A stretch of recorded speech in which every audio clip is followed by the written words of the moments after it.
लीजिए सुनिए, मुंशी प्रेमचंद के लिखे कथा संग्रह मानसरोवर एक की कहानी झांकी, मेरी यानी समीर गोस्वामी की आवाज में। कई दिनों से घर में कलह मचा हुआ था। मां अलग मुंह फुलाए बैठी थी, स्त्री अलग। घर की वायु में जैसे विष भरा हुआ था। रात को भोजन नहीं बना। दिन को मैंने स्टोव पर खिचड़ी डाली, पर खाया किसी ने नहीं। बच्चों को भी आज भूख न थी। छोटी लड़की कभी मेरे पास आकर खड़ी हो जाती, कभी माता के पास, कभी दादी के पास, पर कहीं उसके लिए प्यार की बातें न थीं। कोई उसे गोद में न उठाता था, मानो उसने भी अपराध किया हो। लड़का शाम को स्कूल से आया। किसी ने उसे कुछ खाने को न दिया, न उससे बोला, न कुछ पूछा। दोनों बरामदे में मन मारे बैठे हुए थे और शायद सोच रहे थे, घर में आज क्यों लोगों के हृदय उनसे इतने फिर गए हैं। भाई बहन दिन में कितनी बार लड़ते हैं, रोना पीटना भी कई बार हो जाता है, पर ऐसा कभी नहीं होता कि घर में खाना न पके या कोई किसी से बोले नहीं। ये कैसा झगड़ा है कि 24 घंटे गुजर जाने पर भी शांत नहीं होता। ये शायद उनकी समझ में ना आता था। झगड़े की जड़ कुछ न थी।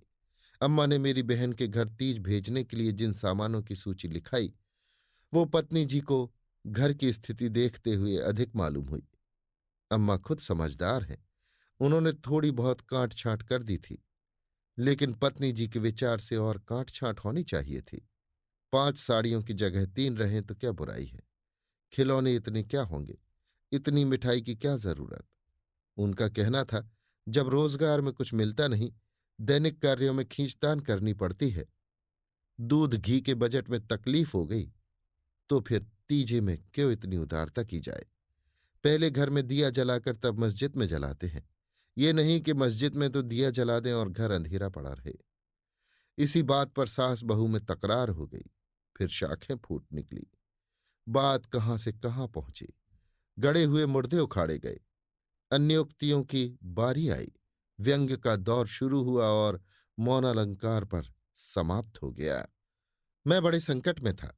अगर अम्मा की तरफ से कुछ कहता हूं तो पत्नी जी रोना धोना शुरू करती हैं, अपने नसीबों को कोसने लगती हैं। पत्नी किसी कहता हूं तो जनमुरीद की उपाधि मिलती है, इसलिए बारी बारी से दोनों पक्षों का समर्थन करता जाता था। पर स्वार्थवश मेरी सहानुभूति पत्नी के साथ ही थी। मेरे सिनेमा का बजट इधर साल भर से बिल्कुल गायब हो गया। पान पत्ते के खर्च में भी कमी करनी पड़ी थी। बाजार की सैर बंद हो गई थी। खुलकर अम्मा से कुछ न कह सकता था, पर दिल में समझ रहा था कि ज्यादती इन्हीं की है। दुकान का ये हाल है कि कभी कभी बोहनी भी नहीं होती, असामियों से टका वसूल नहीं होता, तो इन पुरानी लकीरों को पीट कर क्यों अपनी जान संकट में डाली जाए। बार बार इस गृहस्थी के जंजाल पर तबीयत झुंझलाती थी। घर में 3 तो प्राणी हैं और उनमें भी प्रेम भाव नहीं। ऐसी गृहस्थी में तो आग लगा देनी चाहिए। कभी कभी ऐसी सनक सवार हो जाती थी कि सबको छोड़ छाड़ कर कहीं भाग जाऊं। जब अपने सिर पड़ेगा तब इनको होश आएगा, तब मालूम होगा कि गृहस्थी कैसे चलती है। क्या जानता था कि ये विपत्ति झेलनी पड़ेगी, नहीं विवाह का नाम ही न लेता। तरह तरह के कुत्सित भाव मन में आ रहे थे। कोई बात नहीं, अम्मा मुझे परेशान करना चाहती हैं। बहू उनके पांव नहीं दबाती, उनके सिर में तेल नहीं डालती, तो इसमें मेरा क्या दोष। मैंने उसे मना तो नहीं कर दिया है। मुझे तो सच्चा आनंद होगा यदि सास बहू में इतना प्रेम हो जाए, लेकिन ये मेरे वश की बात नहीं कि दोनों में प्रेम डाल दूं। अगर अम्मा ने अपनी सास की साड़ी धोई है, उनके पैर दबाए हैं, उनकी घुड़कियां खाई हैं, तो आज वो पुराना हिसाब बहू से क्यों चुकाना चाहती हैं।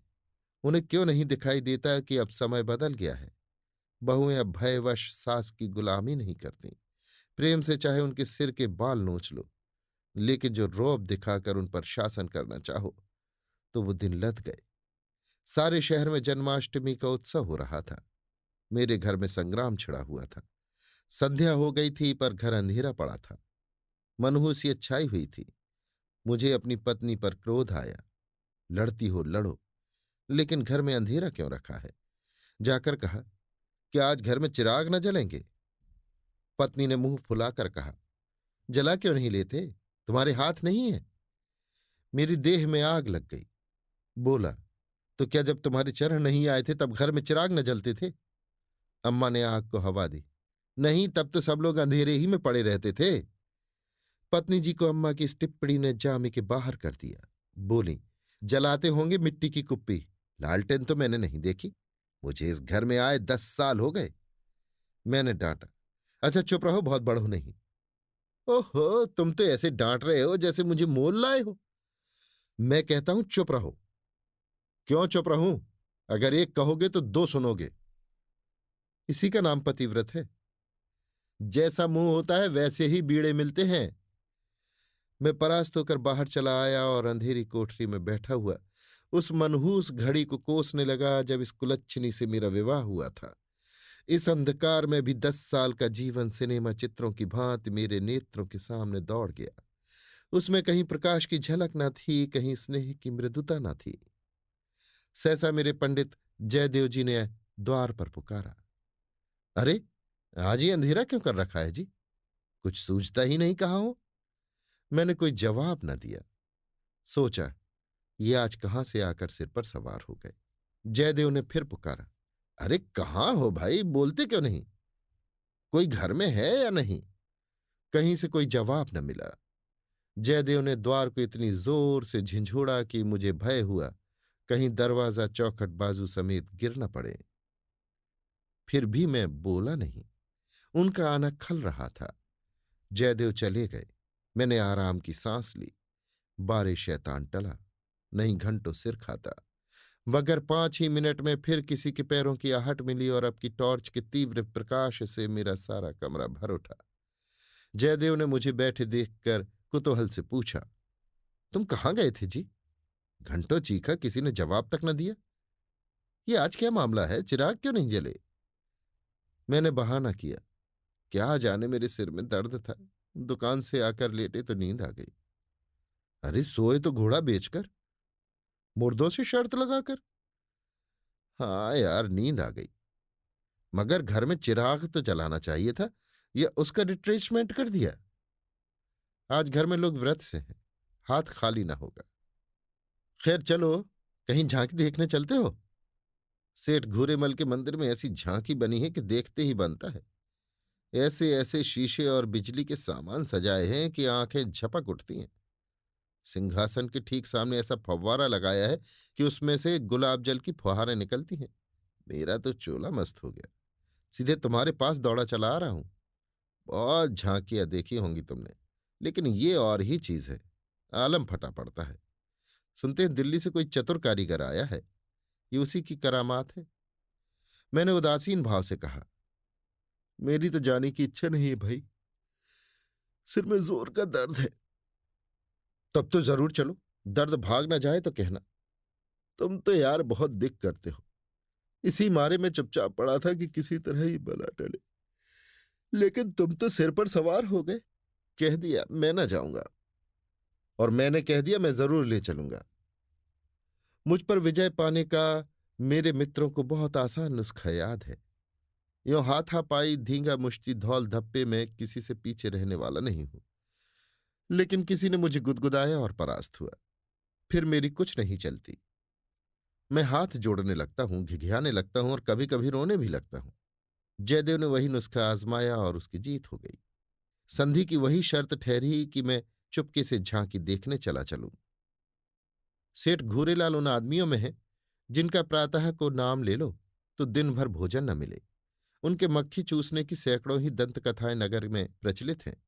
कहते हैं एक बार मारवाड़ का एक भिखारी उनके द्वार पर डट गया कि भिक्षा लेकर ही जाऊंगा। सेठ जी भी अड़ गए कि भिक्षा न दूंगा, चाहे कुछ हो। मारवाड़ी उन्हीं के देश का था। कुछ देर तो उनके पूर्वजों का बखान करता रहा, फिर उनकी निंदा करने लगा। अंत में द्वार पर लेट रहा। सेठ जी ने रत्ती भर परवाह न की। भिक्षुक भी अपनी धुन का पक्का था। सारा दिन द्वार पर बेदाना पानी पड़ा रहा और अंत में वही मर गया। तब सेठ जी पसीजे और उसकी क्रिया इतनी धूमधाम से की कि बहुत कम किसी ने की हो। भिक्षुक का सत्याग्रह सेठ जी के लिए वरदान हो गया। उनके अंतःकरण में भक्ति का जैसे स्रोत खुल गया। अपनी सारी संपत्ति धर्मार्थ अर्पण कर दी। हम लोग ठाकुर द्वारे में पहुंचे तो दर्शकों की भीड़ लगी हुई थी। कंधे से कंधा छिलता था।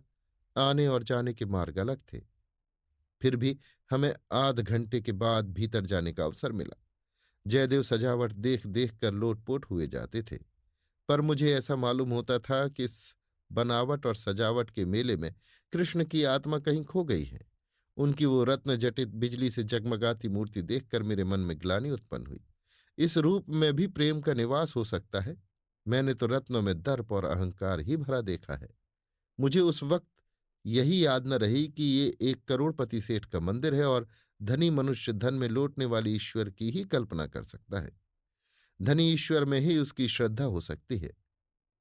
जिसके पास धन नहीं, वो उसकी दया का पात्र हो सकता है, श्रद्धा का कदापि नहीं।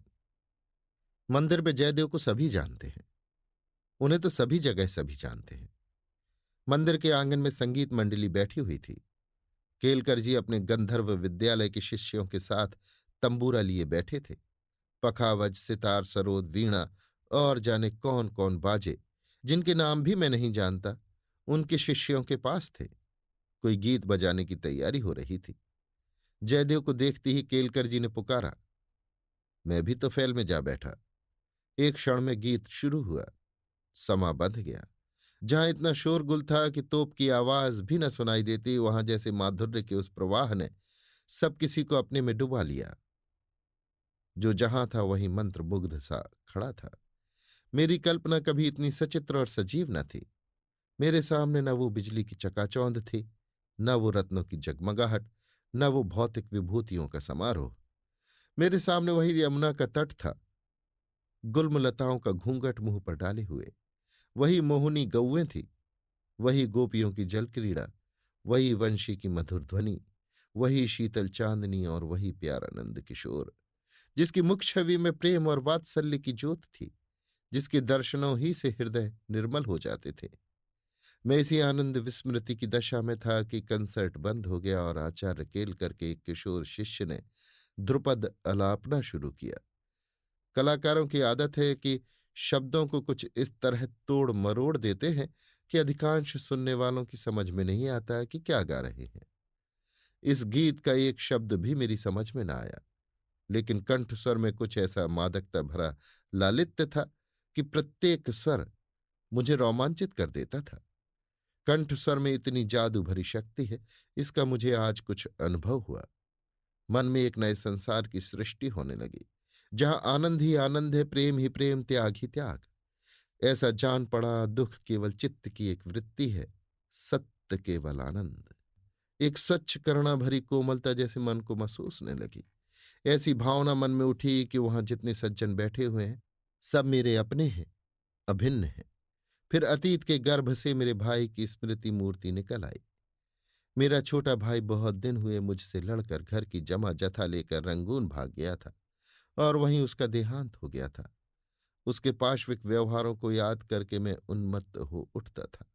उसे जीता पा जाता तो शायद उसका खून पी जाता, पर इस समय स्मृति मूर्ति को देखकर मेरा मन जैसे मुखरित हो उठा। उसे आलिंगन करने के लिए व्याकुल हो गया। उसने मेरे साथ, मेरी स्त्री के साथ, माता के साथ, मेरे बच्चे के साथ जो जो कटु, नीच और घृणास्पद व्यवहार किए थे, वो सब मुझे भूल गए। मन में केवल यही भावना थी, मेरा भैया कितना दुखी है। मुझे इस भाई के प्रति कभी इतनी ममता न हुई थी। फिर तो मन की वो दशा हो गई जिसे विवहलता कह सकते हैं। शत्रुभाव जैसे मन से मिट गया था।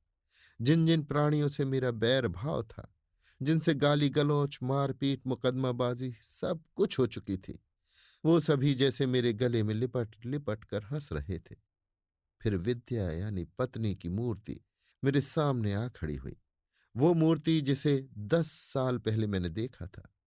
उन आंखों में वही विकल कंपन था, वही संदिग्ध विश्वास, कपोलों पर वही लज्जा लालिमा, जैसे प्रेम सरोवर से निकला हुआ कोई कमल पुष्प हो।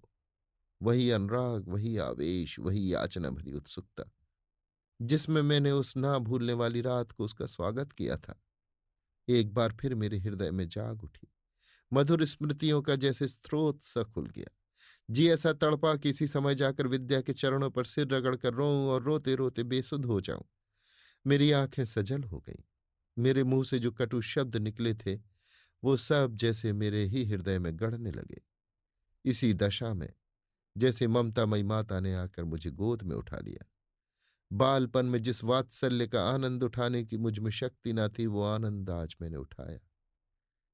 गाना बंद हो गया। सब लोग उठ उठ कर जाने लगे। मैं कल्पना सागर में ही डूबा रहा। सहसा जयदेव ने पुकारा, चलते हो या बैठे ही रहोगे? अभी आप सुन रहे थे मुंशी प्रेमचंद के लिखे कथा संग्रह मानसरोवर एक की कहानी झांकी, मेरी यानी समीर गोस्वामी की आवाज में।